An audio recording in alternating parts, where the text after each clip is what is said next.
Assalamualaikum warahmatullahi wabarakatuh. Di sini saya akan mempresentasikan proposal penelitian untuk memenuhi tugas mata kuliah seminar kriminologi dengan judul tinjauan kriminologi terhadap perilaku membolos siswa kelas 11 SMK Muhammadiyah 2 Pekanbaru, Kecamatan Sukajadi, Kota Pekanbaru. Pertama, kita akan membahas latar belakang. Perilaku membolos sebenarnya bukan merupakan hal yang baru bagi banyak pelajar, setidaknya bagi mereka yang pernah menjalani pendidikan. Hal ini disebabkan karena perilaku membolos itu sendiri telah ada sejak dahulu.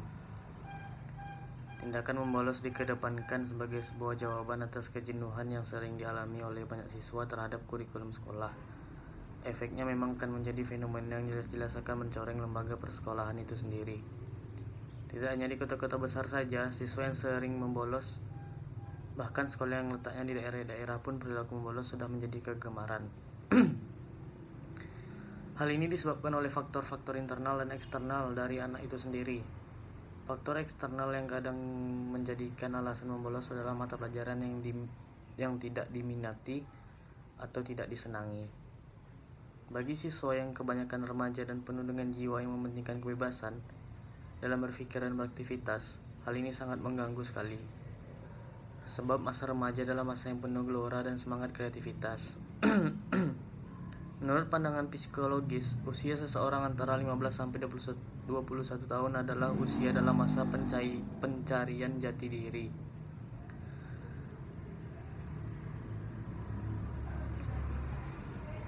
Tentu saja, sistem pendidikan yang ketat tanpa diimbangi dengan pola pengajaran yang sifatnya menyejukkan membuat anak tidak lagi betah di sekolah. Mereka yang tidak tahan itulah yang kemudian mencari pelarian dengan membolos. Walaupun secara tidak langsung, hal seperti ini sebenarnya bukan merupakan suatu jawaban yang baik. Hal ini dapat dibuktikan bahwa siswa yang suka membolos seringkali menjadi ikut serta terlibat pada hal-hal yang cenderung merugikan.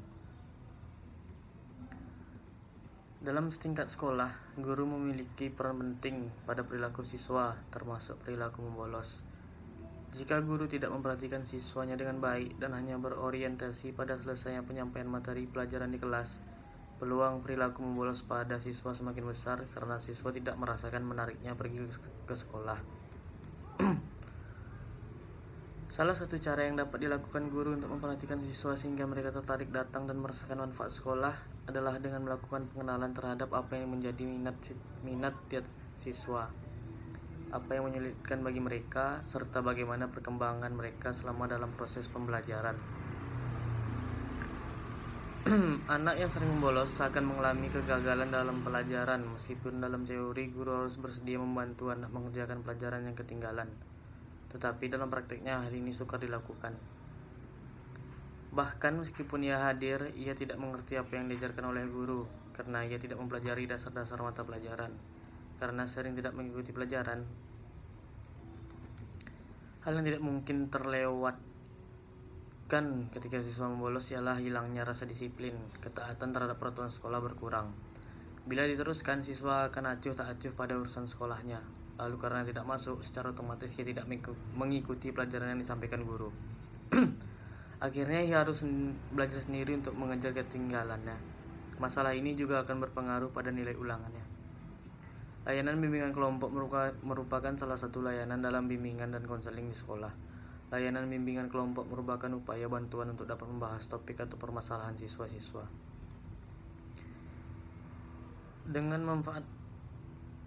Dengan memanfaatkan dinamika kelompok, Winkel mengemukakan bahwa bimbingan kelompok merupakan salah satu pengalaman melalui pembentukan kelompok yang khas untuk keperluan pelayanan bimbingan.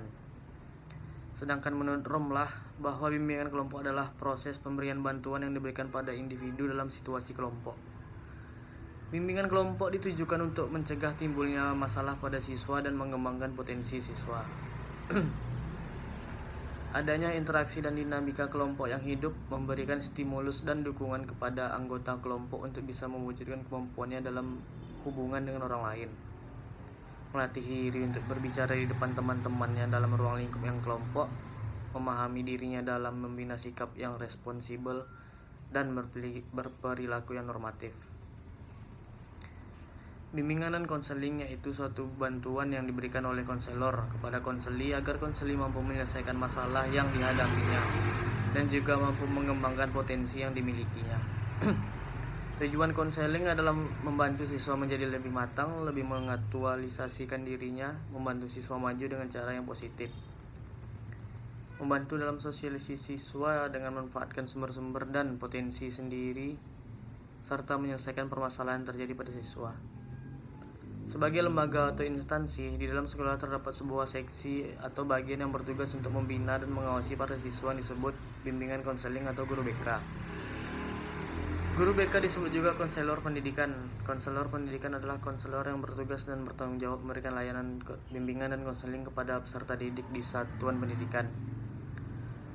Konselor pendidikan merupakan salah satu profesi yang termasuk ke dalam tenaga kependidikan seperti yang tercantum dalam Undang-Undang Nomor 20 Tahun 2003 tentang Sistem Pendidikan Nasional maupun Undang-Undang tentang Guru dan Dosen. Konselor pendidikan semula disebut guru bimbingan dan penyuluhan atau guru BK. Ditinjau dari fungsinya, guru BK adalah guru pendamping wali kelas dalam membimbing dan mendidik para siswa titipan orang tua. Bila kerjasama antara guru BK, wali kelas dan orang tua murid ini terjalin dengan baik, sudah dapat dipastikan akan berdampak positif dan mempercepat tercapainya tujuan pendidikan sesuai yang diharapkan semua pihak. Tapi pada kenyataannya, untuk mencapai tahap yang terbaik itu selalu ada kendala. Kendalanya bisa dari berbagai faktor, bisa dari pihak guru sekolah, bisa juga dari para orang tua murid. Namun demikian, bukan jaminan pula bahwa guru BK yang benar-benar berlatar belakang pendidikan yang sesuai dengan profesinya selalu menjunjung tinggi profesionalisme. Keprofesionalisme seseorang berkaitan erat dengan personality atau kepribadiannya. Bila seorang guru BK berniat serius menekuni bidang demi mencapai profesionalitas, latar belakang yang pernah ia tekuni bukan lagi sebuah jaminan mampu atau tidaknya dia menjalani profesi tersebut. Sebab di lapangan sesungguhnya ilmu-ilmu yang tidak pernah diajarkan di bangku kuliah bermunculan. Di lapanganlah guru BK bisa bereksperimen dengan menerapkan ilmu yang kita miliki dipadukan dengan pengalaman-pengalaman sebagai guru terbaik kita. Seyogyanya seorang guru BK memahami dan mengerti seluk-beluk psikologi pendidikan maupun bimbingan dan konseling, sehingga dalam menangani kasus-kasus siswa tidak sepenuhnya mengandalkan selera. Dalam hal ini pendapat sendiri dengan mengabaikan aspek psikologi para siswa. Guru BK posisinya sejajar atau setahap dengan wali kelas. Dengan begitu, guru BK tidak hanya duduk-duduk saja menunggu laporan dan pengaduan kasus dari wali kelas. Guru BK tidak berhak memerintah wali kelas untuk mengadakan kunjungan rumah atau home visit, sementara dia sendiri tidak berminat melibatkan diri lebih jauh pada masalah-masalah siswa yang dibimbingnya. Adalah sebuah kekeliruan pula bila seorang guru BK hanya duduk-duduk di belakang meja, mengisi buku-buku pribadi siswa, lalu setelah itu pulang ke rumah. Biasanya beliau baru mengetahui masalah yang muncul di lapangan ketika mendapat laporan dari wali kelas. Ironisnya lagi, bila sebuah kasus muncul ke permukaan, tindakan pertama yang dilakukan adalah menyalahkan wali kelas dan orang tua, tanpa menyelidiki sudah sampai di mana usaha wali kelas dan orang tua dalam menyelesaikan masalah anak tersebut. Tindakan yang kurang tepat dengan entengnya mengatakan bahwa masalah yang sedang dihadapi para siswa tersebut diakibatkan oleh kesalahan orang tua semata yang kurang memperhatikan anaknya, serta berpendapat bahwa kunjungan rumah yang dilakukan oleh wali kelas harus lebih dari satu kali.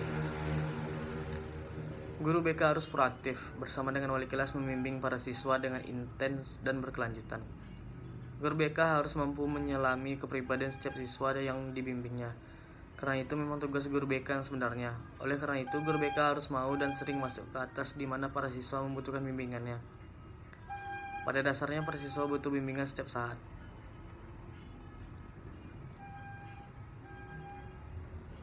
Dengan uraian di atas, maka penulis tertarik untuk melakukan penelitian lebih jauh dengan judul Tinjauan Kriminologi terhadap Perilaku Membolos Siswa Kelas 11 SMK Muhammadiyah 2 Pekanbaru, Kecamatan Sukajadi, Kota Pekanbaru. Yang kedua, rumusan masalah berpangkal dari latar belakang di atas, fenomena atau gejala yang telah diuraikan, maka masalah pokok yang ingin penulis teliti adalah bagaimana efektivitas konseling kelompok terhadap perilaku mental siswa SMK Muhammadiyah 2 Pekanbaru, Kecamatan Sukajadi, Kota Pekanbaru.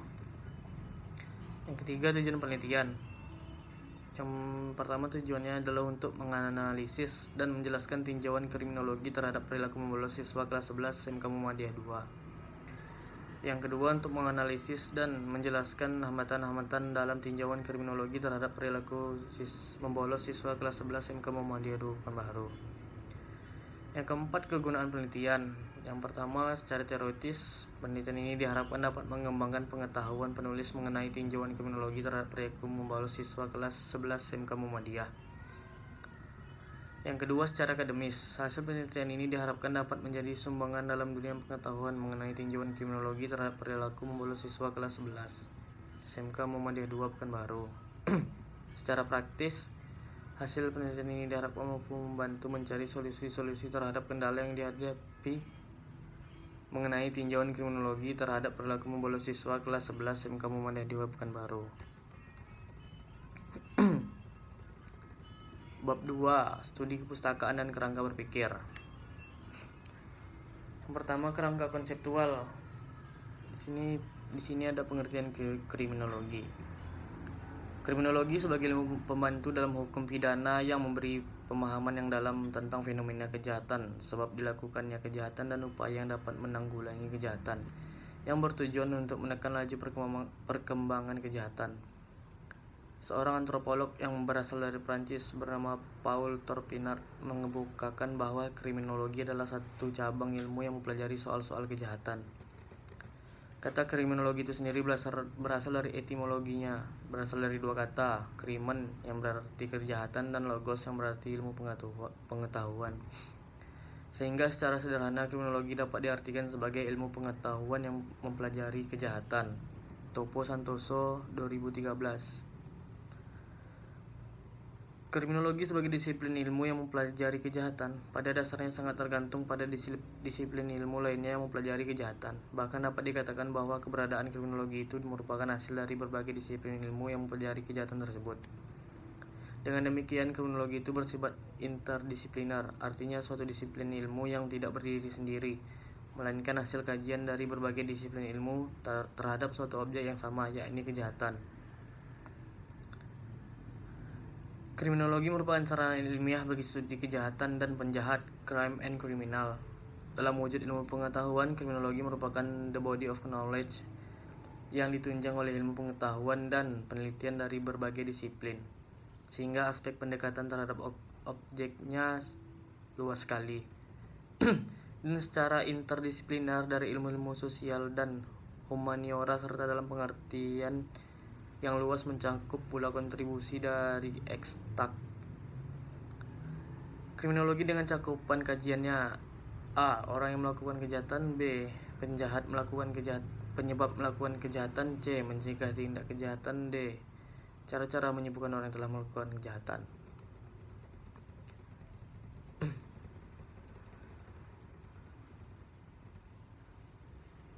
Menurut Sutherland, merumuskan kriminologi sebagai keseluruhan ilmu pengetahuan yang terikat dengan perbuatan jahat sebagai gejala sosial. Kriminologi mencakup proses-proses pembuatan hukum, pelanggaran hukum, dan reaksi atas pelanggaran hukum. Kriminologi olehnya dibagi tiga cabang, yaitu yang pertama sosiologi hukum, etiologi kejahatan, dan penologi. Faktor yang memicu perkembangan kriminologi yang pertama ketidakpuasan terhadap hukum pidana, hukum acara pidana, dan sistem pemidanaan. Yang kedua, penerapan metode statistik. Menurut Aldous Quaylet, kejahatan memiliki pola yang sama setiap tahun. Kejahatan dapat diberantas dengan memperbaiki tingkat kehidupan masyarakat. Ruang lingkup kriminologi. Yang pertama, kriminologi murni. Kriminologi murni ini terbagi dalam beberapa pilihan. Yang pertama, antropologi kriminal, ilmu pengetahuan mempelajari dan meneliti mengenai manusia yang jahat dari tingkah laku, karakter dari sifat dan ciri tubuhnya serta hubungan antara suku, bangsa, dan kejahatan. Kemudian sosiologi kriminal, ilmu pengetahuan yang mempelajari dan meneliti kejahatan sebagai suatu gejala masyarakat untuk mengetahui sampai di mana sebab-sebab kejahatan dalam masyarakat.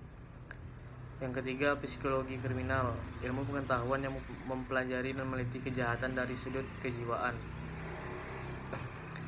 Yang kedua, psikopatologi dan neuropatologi kriminal adalah ilmu yang mempelajari dan meneliti kejahatan dan penjahat yang sakit jiwa atau urat saraf.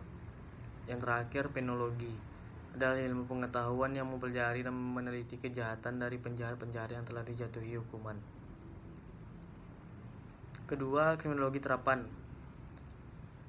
Higiene kriminal. Tujuannya untuk mencegah terjadinya kejahatan, maka usaha-usaha pemerintah yaitu menerapkan undang-undang secara konsisten, menerapkan sistem jaminan hidup dan kesejahteraan yang dilakukan semata-mata untuk mencegah timbulnya kejahatan. Apakah menu dan jenis makanan yang dapat menimbulkan kejahatan serta hygiene untuk mencegah terjadinya kejahatan. Yang ketiga, objek studi kriminologi ada tiga, yaitu kejahatan, pelaku atau penjahat, dan reaksi masyarakat terhadap kejahatan, pelaku, dan korban kejahatan. Pengertian pelaku atau penjahat adalah seorang atau sekelompok orang yang melakukan perbuatan antisosial walaupun belum atau tidak diatur oleh hukum, undang-undang, atau hukum pidana. Dalam arti sempit, pelaku atau penjahat adalah seseorang yang melakukan pelanggaran undang-undang atau hukum pidana, lalu ditangkap, dituntut, dan dibuktikan kesalahannya di depan pengadilan, serta kemudian dijatuhkan hukuman. Kemudian pengertian bimbingan konseling. Yang pertama, bimbingan. Menurut Abu Ahmadi, bahwa bimbingan adalah bantuan yang diberikan kepada individu agar dengan potensi yang dimiliki mampu mengembangkan diri secara optimal dengan jalan memahami diri, memahami lingkungan, mengatasi hambatan guna menentukan rencana masa depan yang baik. Kedua, konseling. Konseling adalah hubungan pribadi yang dilakukan secara tatap muka antara dua orang dalam masa konselor melalui hubungan itu dengan kemampuan-kemampuan khusus yang dimilikinya. Menyediakan situasi belajar. Yang ketiga, tujuan pelayanan bimbingan konseling. Yang pertama, tugas pelayanan konseling di sekolah secara umum. Konseling merupakan bantuan yang diberikan kepada peserta didik dalam rangka upaya menentukan pribadi, mengenal lingkungan, dan merencanakan masa depan yang dimaksud agar peserta didik mengetahui kekuatan dan kelemahan dirinya sendiri serta menerima secara positif dan dinamis sebagai modal pengembangan diri lebih lanjut. Kemudian, bimbingan dalam rangka mengenal lingkungan dimaksudkan agar peserta didik mengenal secara objektif terhadap lingkungan, baik lingkungan sosial dan ekonomi, lingkungan budaya yang syarat dengan nilai dan norma-norma, maupun lingkungan fisik, dan menerima sebagai lingkungan itu secara positif dan dinamis pula. Kemudian mendirikan peserta didik dan mengembangkan potensi siswa secara optimal. Tujuan pelayanan konseling di sekolah secara khusus adalah tercapainya perkembangan peserta didik sesuai dengan kompetensi dasar yang dimiliki dengan mengembangkan tugas perkembangan. Rangka teori di sini pertama memakai teori kontrol sosial. Teori kontrol sosial atau sering disebut teori kontrol berangkat dari asumsi dasar bahwa individu dalam masyarakat mempunyai kecenderungan yang sama, kemungkinannya menjadi baik atau jahat. Baik jahatnya seseorang sepenuhnya tergantung pada masyarakatnya. Ia menjadi baik kalau masyarakatnya membuatnya menjadi jahat. Penganut paham ini berpendapat bahwa ikatan sosial seseorang dengan masyarakatnya dipandang sebagai faktor pencegah timbulnya penyimpangan. Seseorang yang lemah atau terputus ikatan sosialnya dengan masyarakat dapat melakukan penyimpangan dengan bebas.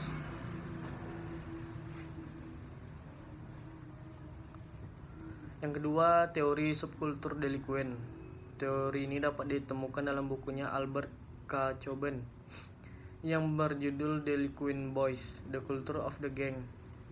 Fokus pahamnya terarah pada satu pemahaman bahwa perilaku delinquent di kalangan usia muda kelas bawah merupakan cerminan ketidakpuasan terhadap norma-norma dan nilai-nilai kelompok kelas menengah dan mendominasi kultur masyarakat. Yang ketiga, teori anomi. Teori anomi diajukan oleh Robert K. Merton, di mana dalam teorinya mencoba melihat keterkaitan antara tahap-tahap tertentu dari struktur sosial dengan perilaku delikuen. Ia melihat bahwa tahapan tertentu dan struktur sosial akan menumbuhkan suatu kondisi di mana pelanggaran terhadap norma-norma kemasyarakatan merupakan wujud reaksi norma atau jadi seolah-olah terjadi keadaan tanpa norma atau anomi.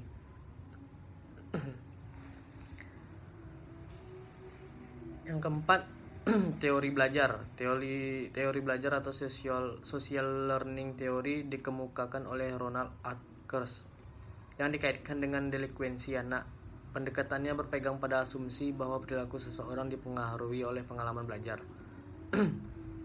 Yang kelima, teori kesempatan. Teori kesempatan berangkat dari asumsi dasar bahwa terdapat hubungan yang kuat antar lingkup kehidupan anak, struktur ekonomi, dan pilihan perilaku yang diperbuat selanjutnya.